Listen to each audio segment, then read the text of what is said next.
Hello, everyone. This is Joe Millings. I'm sitting with Dorothea and Michael, and we were just having a good, candid conversation about Easter. And I'd really like for everyone to understand the type of results you can have, but also the ability that you can have to enjoy life as well. So, Dorothea's been doing the program for about 4 months or so now, maybe a little bit longer. She's dropped over 10% in body fat. Her weight loss, body fat wise, she's dropped about 19.8 pounds of body fat. And she's also gained about 8.5 pounds of lean muscle. And then Michael hopped on board and he's having great results as well. But there was something that I really wanted to ask them about, and it really pertains to the four mindsets: being gung ho, which obviously that's self explanatory, a maintenance mindset, which is, hey, I'm going to try to do everything I can, but I know I may slip up. The life happens mindset, which is really like, I'm on vacation, I'm going to eat what I want, drink what I want. I'm going to be aware of the nutrition principles, but I'm kind of going to disregard them. And then being off the wagon is the fourth one, and that's, hey, I'm going to do whatever I want, whenever I want. I don't care. I'm here to have a good time. So yesterday, and keep in mind the results that Dorothea and Michael are having, but yesterday was Easter. So what mindset do you find yourself having when you stepped into that Easter dinner situation? Well, I sort of prepared for it like it was a competitive event. You train for it. I worked out in the morning. I had my tennis drill. I had a good breakfast. We made the protein pancakes. Went to my tennis drill, cleaned up, had a snack like a protein bar before we went to our friend's house for Easter dinner. And then the minute we got to our friend's house, it was just like, have fun, eat whatever, which I did. I ate everything. I had a plate, yay big, with all this great food. I had a never-ending glass of wine, and I didn't feel guilty. I felt guilty about it last night after I realized all that I'd eaten, but basically, I ate really well there, and I didn't deny myself anything. I had one of every dessert, and just little pieces, okay, medium-sized pieces, but we just had a great time. We ate and drank. Then we came home, and 3 hours later, Michael and I made our protein shake so we could get back on track. But we really felt really good about it. And the funny thing was, we're telling our friends about this great meal plan that we're on. And here we are, we're eating like pigs at their Easter dinner, like we've never seen food before. And I started thinking, here we are telling them how great this plan is, and look at how we're eating. But you can do that on this plan. If you want to just have a great time, you can go off plan, or change of scenery, and then get right back on it and not feel bad. I had a little bit of guilt, but I realized I didn't really do any damage.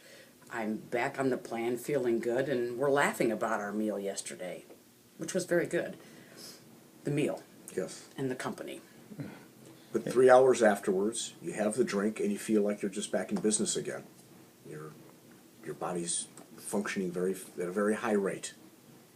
And that's an important point of the mindset of maybe that was just kind of throwing it out the window. Maybe that's a mindset of off the wagon, but then right back on. That's really important. And also the question is, on plan, are you eating good foods, or is it like having to drink your meals through a straw and having sawdust mixed in like with certain programs out there, or is it actually real food that you can find and you can enjoy? Oh, It's real good food, really good portions, a lot of good flavors. The only thing is you have to plan it in advance. And if you yeah. plan in advance, a day in advance, it works out great. Because sometimes you just can't open the fridge and find something because you're not going to throw a sandwich together. But we're eating all our meals together on most nights of the week, and it's very easy. We have usually at least one day planned out ahead. And I think the biggest thing, at least for Michael and I, we always used to have our cravings drive what we wanted to eat. And, we'd come home from working all day. What are you hungry for? Oh, well, I don't know. All of a sudden, we're really hungry, and we're just shoveling whatever's easily available in the house to satisfy our hunger. With this meal plan, we've really kind of turned how we live around. We think about what we're eating ahead of time. We don't have cravings. We're not we don't have cravings anymore. I mean, we don't come home and say, what am I craving to eat? It's sort of like, I need to make sure I have a balanced meal. I need to eat every 3 to 4 hours. What's really cool is we're trying seafood we never ate before. We've got seasonings and spices and different vegetables and things that we never even paid attention to in the grocery aisle, and we're having fun. I mean, this has become like a hobby. I mean, you have to eat to live, of course, but it's been fun because we've discovered more foods that are flavorful and good. And then the other fun thing is when we go out to eat to the restaurants, to Lola's or to Edwin's, or pick a fine Cleveland restaurant, you know, we peruse the menu beforehand. We think about what can we have off of the menu, or ask them to slightly tailor so that we're sort of within our plan if we kind of want to, you know, be on our plan or go off the plan for that meal. But it's kind of neat because we're not intimidated about going into a restaurant anymore. We know we can eat something healthy and that's going to have a good balance of healthy carbs, proteins, and fats. And so that's been a big thing for us, because when you first start this, you think you can never go to a restaurant because how are you going to manage the prepaid food or the portions that they make? Well, there is a way to do that.